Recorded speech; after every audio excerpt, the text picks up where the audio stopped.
So the question that we ask in this paper is, what exactly is a scenario?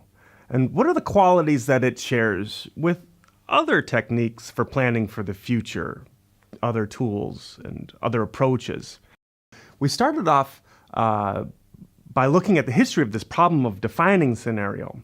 And it goes back to 1968. And Simon Brown wrote that it is often with great conviction that the champions of various definitions try to convince others that their particular notion is the correct one, and that other animals that may be presented to them bearing the label scenario are really something else in disguise, possibly contexts, situations, plans, assumptions, parameter values, but certainly nothing that you ought to be calling a scenario. So we have this, say, internal notion of that we think we would know a scenario if we would see one, right? But how do we define what that is? So what did we do in this paper?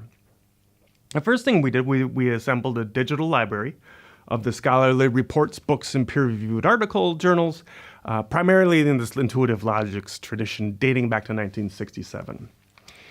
And then we searched that library for the phrases a scenario is and scenarios are. So with the understanding that academics that write a scenario is will be very careful with what they write after that, especially in this tradition, because scenarios are very much in focus of what we think about quite a bit. And again, same with scenarios are. So if you're going to write the word scenarios are, whatever follows is what we're looking for. And we were able to extract 405 references or instances of this. And we took those and we narrowed them down to 85 definitions that we considered to be, under certain criteria, better than other definitions.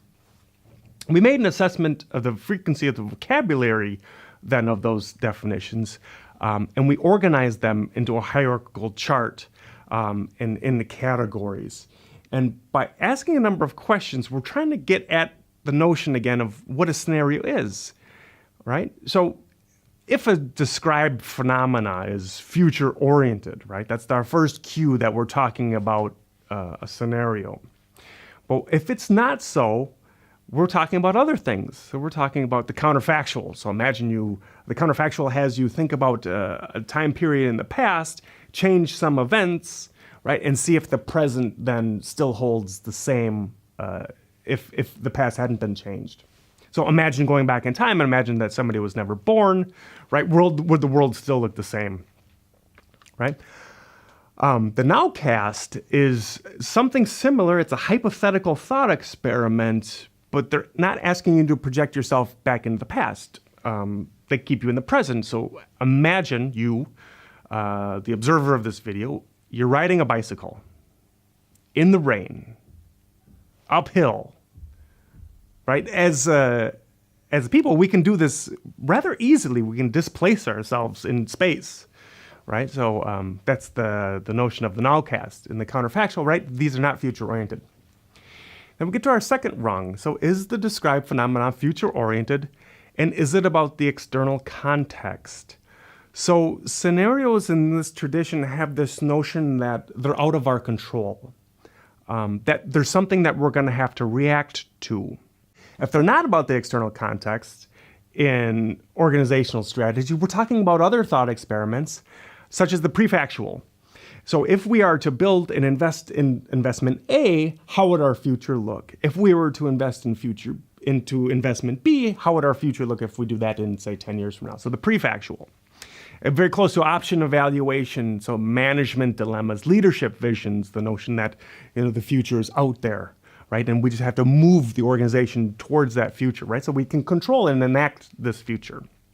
The third question that we have is it a narrative description? So a narrative, is it a story?